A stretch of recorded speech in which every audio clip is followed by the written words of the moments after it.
माझे नाव कृष्णा निमल पाटील. आज मी तुम्हाला लाल बहादूर शास्त्रीबद्दल 5 शब्द सांगणार आहे.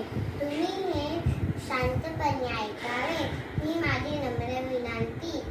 आज 2 ऑक्टोबर लाल बहादूर शास्त्रींचा जयंती. लाल बहादूर शास्त्री हे थोर सेनानी होते. लाल बहादूर शास्त्री स्वतंत्र भारताचे दुसरे पंतप्रधान होते. लाल बहादूर शास्त्रींचा जन्म 2 ऑक्टोबर 1904 मुघलसाई या गावी झाला होता. लाल बहादूर शास्त्री जय जवान जय किसान ही घोषणा दिली होती.